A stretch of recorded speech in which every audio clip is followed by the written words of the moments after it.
Hey guys! Okay, so I found, wow, you can see the glare of my glasses. I decided to go ahead and get a ring light. It's my very first one, and so far, I'm liking it because it gives me more light to work with when I record these videos. And I know I haven't been making videos for a while now, but that's mainly because of the argument that is ongoing with my sister. I'm done arguing with her. I just wish she would see the point. I don't see the point of why she's continuing this argument whatsoever. It's like arguing with a, oh crap, I can't remember the analogy. If you can, leave an analogy down in the comments, and I'll get to that. Then I'll say it in the next video. Things that have been different in my life.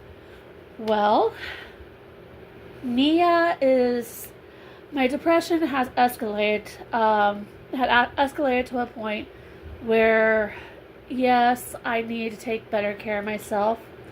The apartment is in great order, but the thing was, I was not really taking care of me. And it happens around this time of year, because I lost my fiance 12 years ago in October, so that's a major factor. No, I lost him when I was 21, so about 20 some years ago. I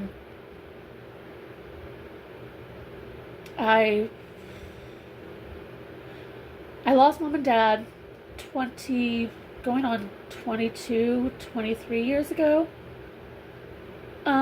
So yeah, I've had a lot of death in my life, and just around this time of year, it gets really harder for me. Basically, I lost mom to suicide on January 11th, 2003. Yes, I was still in high school in 2002, so it was 2003. And then a year later, I lost dad. Now, my sister is still on her channel, as you guys can see for yourselves, the craziness that's going on her channel. I won't go into it. If you want to go look up Misty Henry, go for it. I'm not for it. But she was still blaming me for my mom's death. And for a while there, I was starting to believe her. That's how bad my depression got. So for now, one of my friends has taken Mia so I can concentrate on me. And Mia is liking it better over there because she has kids to play with, and it's a bigger place for her to wander. So we've worked out a kind of co-parenting situation, if you will. I still get to see Mia, but she lives with another family, which is good for her. They live in the same neighborhood as me, so I get to see them.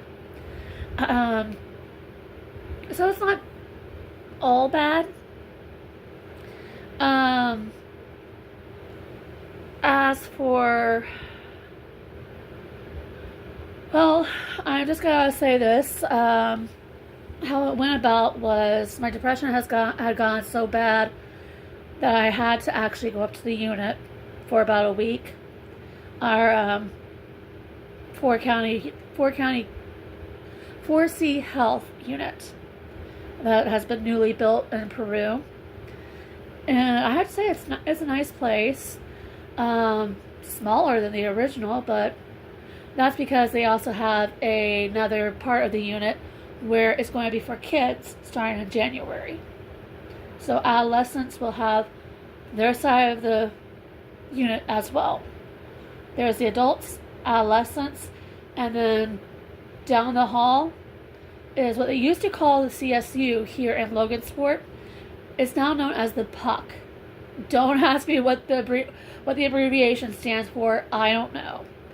I only know that people can go in there if they feel the immediate need to, and they don't feel like they need to go up to the unit itself, they can go in there and stay for like 24 to 48 hours.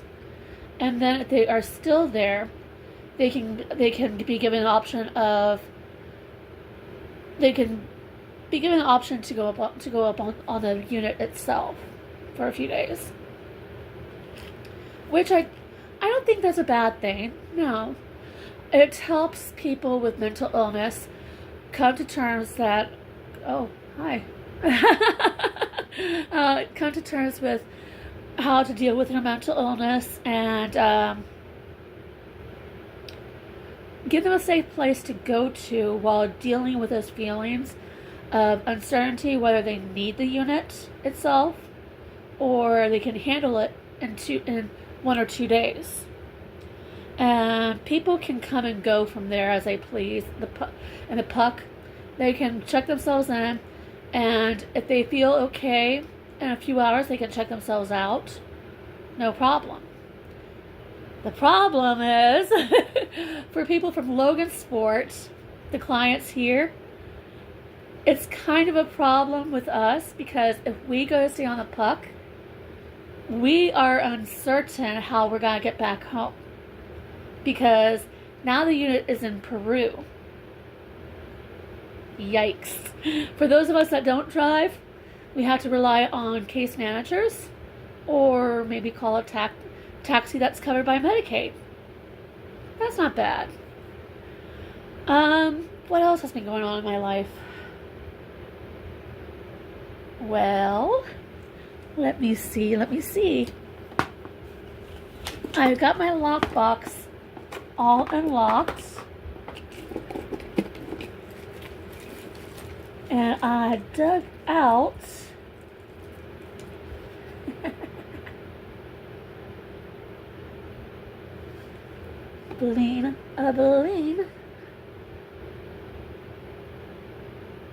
No, it's not an engagement ring. It's not a wedding ring.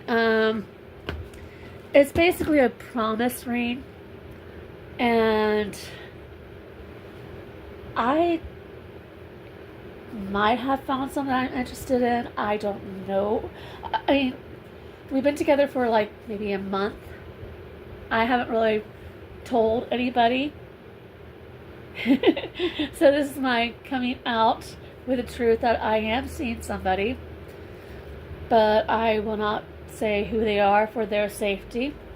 I will not have them on camera for their safety. All I know is, in fact, they're sitting here with me right now making faces. Like I said, I won't have him come on camera for his safety because who knows what my crazy sister will do or say or whatever. Stop it. Sorry. If you guys could see his face right now, he's sticking his tongue out, wagging his fingers and everything, just trying to make me laugh, and he's succeeding.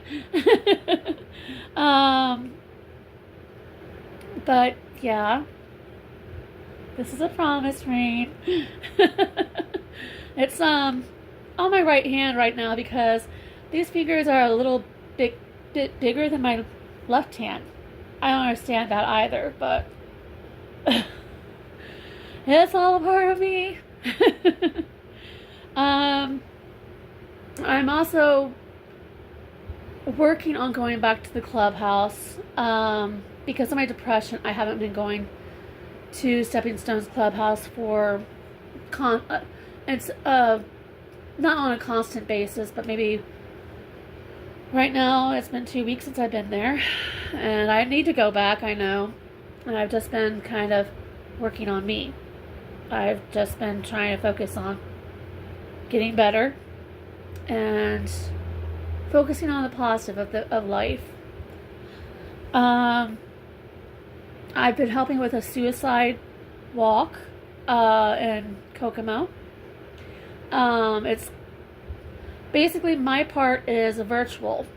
I'm helping sign people up for the walk in Kokomo, so because I might not be able to do it, but it's all behind the scenes right now because we haven't really announced it. A It'll probably be happening like in the spring or the summertime. So we're getting some good feedback from people. They're all excited. Here in Logansport, another girl does another suicide walk, and I heard that they were very successful this last time. People came out from all over. They had a huge crowd, and they did a great job at a suicide walk. Now, why am I talking about suicide? Because I'm a survivor twice over. I don't really like to count my sister's suicide, but that counts as twice. My mom, she was the very first one that committed suicide, and I survived that. My sister tried it, and then from what I found out, she tried it again. So that's about 2 or 3 times survivor. Even though she doesn't count herself as my family anymore, I still count her as family. I don't care what she says or does. She'll still be my sister. And if this pisses her off on her channel, so be it. I don't care. I'm past the point of caring what she thinks of me. But I did see her latest video, and she's making fun of. She's saying that I'm making fun of her for not remembering names. What? Say what? I'm 42 and I have trouble remembering names. Where is she getting this?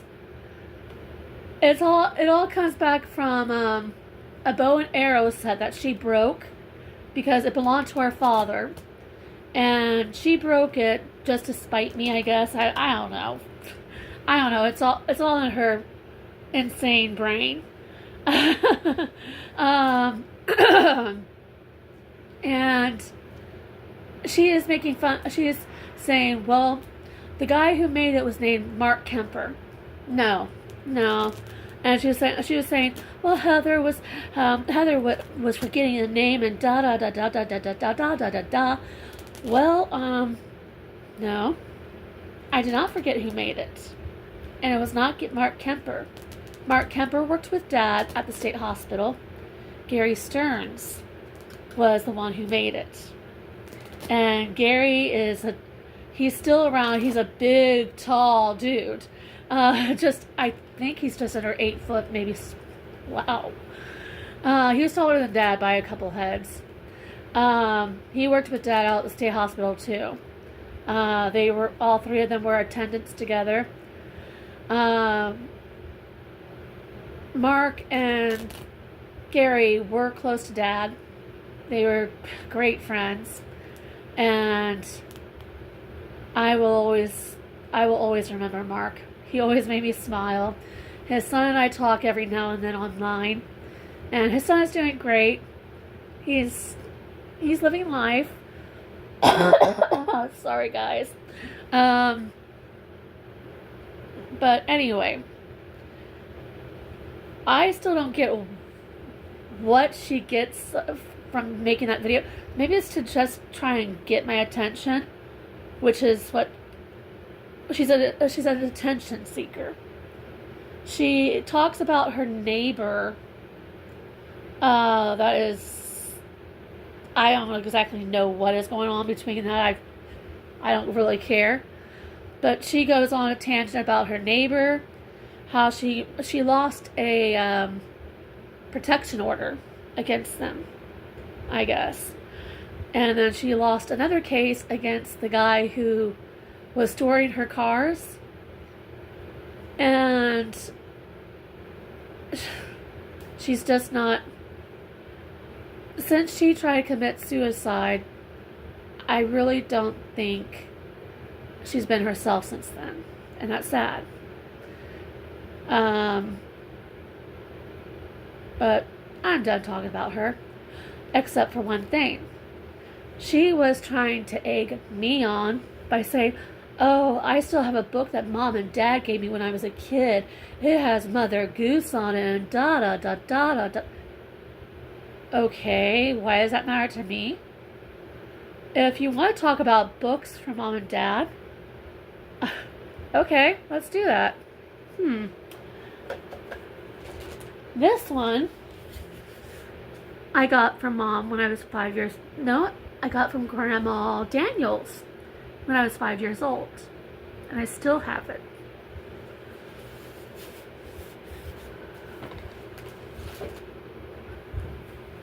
This one I got from Dad when I was really little because I liked Little Critter.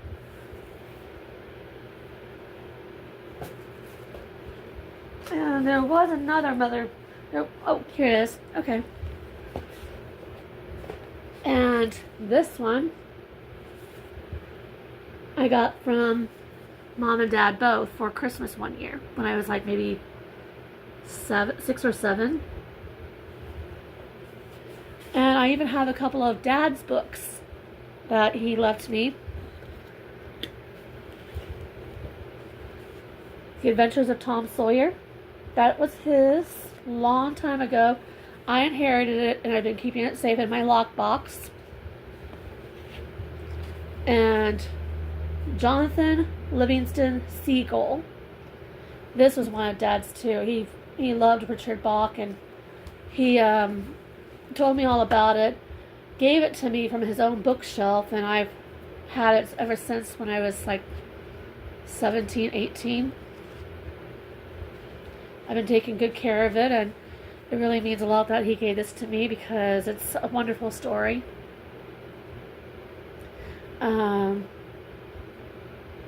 But yeah. Oh, I don't really understand why she brings this stuff up. It's just not. I don't understand it at all. But anyway, the bow and arrow story. Basically, in order to spite me, she decided to I guess she broke apart a seashell that my mother and father had got me in Chicago at the aquarium. And that was when I was like maybe 9 or 10. Misty, of course, took it home with her. It's whatever. And then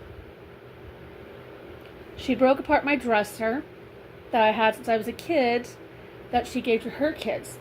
She thought that would bother me. Why?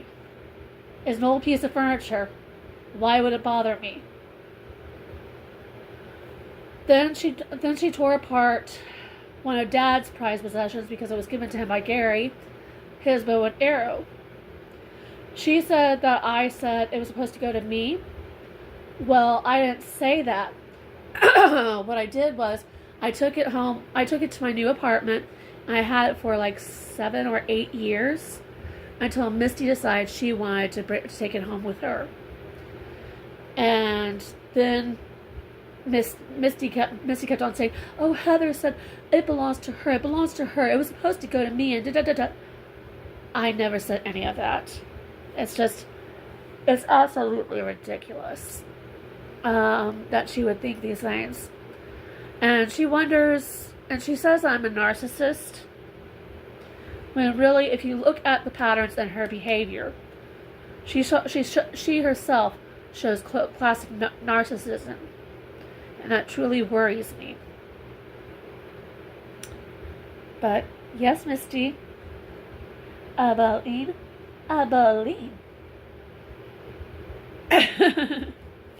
Yes, I do have a boyfriend. And no, it's not the guy you claimed I was in a relationship with here on YouTube. It's another guy. One you'll never know. Sorry. I'll never mention his name. He'll never be on my camera unless it's on another channel we do together. And you won't find that channel because you'll be blocked. And we are thinking about changing different servers, I think. Yeah. So, yeah. Sorry for your luck. I'm hoping to stay at this apartment for another for the winter at least. It's not because I'm getting kicked out, I'm not. But I want to look for something better, maybe a 2-bedroomer. But I want to stay here at least for the winter because I know what it's like to move in the winter. It's not fun. But eventually I would like to try and find a better place. I was thinking about moving up to where Aunt Terry lives. I might not. I don't know yet. I might consider finding some place downtown, closer to everything. But that might set my anxiety on edge too because of all the crowds that happen down there on Friday nights and everything. Friday nights, the weekends. I keep on telling myself I want to go to Black Dog Coffee. I want to go to, oh crap, the Record Farm bonus level to watch the shows. I won't go to the State Theater. Then I think about the crowds that are going to be there. And over the years, I have become a little more wary around crowds. I'm not a crowd person. I've inherited from Mom. It didn't used to bother me when I was younger. But as I get older, I feel nervous around big crowds. And I want to kick that habit. So I'm thinking about doing immersion therapy and going to one of the shows and trying to stay there at least for 10 minutes. And if I do well, maybe I can stay another 10 minutes and add on to that if I want to. So immersion therapy is a great idea for me, I think. I'm studying psychology again, self-studying. And I'm learning a whole lot on my own. So yeah, it's like jumping into a pool. I have never been one to jump into a pool or dive into a pool unless it was sitting down. I used to think it was because of how tall I was from the water, but I think it was because I was always afraid of how deep I would go into the water and not be able to come back up on my own. That was my huge fear, I think.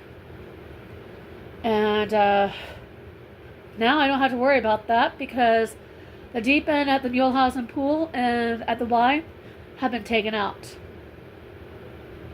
The only deep end we have is up at the Logansport High School pool.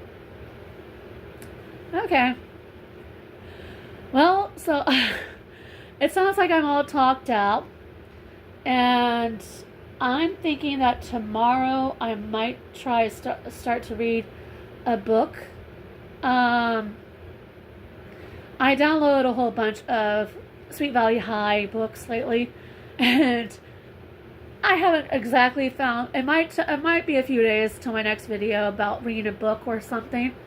And then I can give you guys the link to that channel where I'll be doing audio recordings, but it's mainly gotta be visual.